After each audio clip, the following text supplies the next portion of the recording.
আমি উত্তৰ পূৰ্বাঞ্চল সংখ্যালঘু ছাত্ৰ সন্থা নেমছুৱে পশ্চিম শোণিতপুৰ জিলা সমিতিৰ লগত ইতিমধ্যে ঢেকিয়াজুলিৰ সমজিলা আৰক্ষী অধীক্ষকৰ কাৰ্যালয়ৰ সন্মুখত আছোঁ আৰু আমি ঢেকিয়াজুলি আৰক্ষী অধীক্ষকৰ কাৰ্যালয়ত ইতিমধ্যে আমি কেছ দিলোঁ যে হিৰেণ হিন্দু অসম নামৰ বোলা এজন ল'ৰাৰ নামত এই ল'ৰাজনে আমাৰ প্ৰফেক্ট মুহাম্মদক যেনেধৰণে তুচ্ছ তাচ্ছিল্য কৰিছে এক গৰিহণাৰ যোগ্য।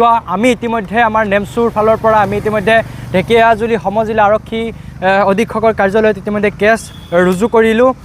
তেখেত কৈছে যে হজৰত মহম্মদ কোন, ফটো আছেনে, সি পুৰুষ মহিলা নে হিজৰা আছিল, পৰীক্ষা কৰি চাব বিচাৰোঁ, মাইক বেপাৰী ভগৱান, এনেধৰণৰ প্ৰফেক্ট হজৰত মহম্মদক যি ইছলাম ধৰ্মৰ বিশ্বৰ প্ৰতিজন ইছলাম ধৰ্মাৱলম্বী লোকসকলৰ প্ৰিয় মানুহ হৈছে হজৰত মহম্মদ আৰু তেখেতক এনেধৰণে তুচ্ছ তাচ্ছিল্য কৰা ঘটনাই আমি তীব্ৰ ভাষাৰে নিন্দা জনাইছোঁ আৰু ধিক্কাৰ জনাইছোঁ।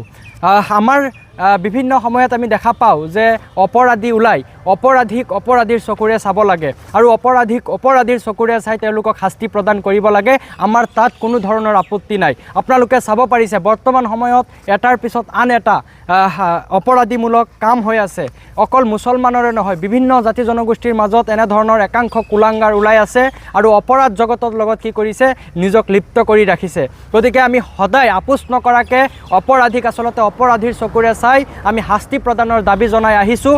তাৰ লগতে আমি ক'ব বিচাৰোঁ যে আমি সকলোৱে মিলাপ্ৰীতি শান্তি ঐক্যৰে আমি বৃহত্তৰ অসমীয়া হিচাপে আমি আগুৱাই যাব বিচাৰোঁ।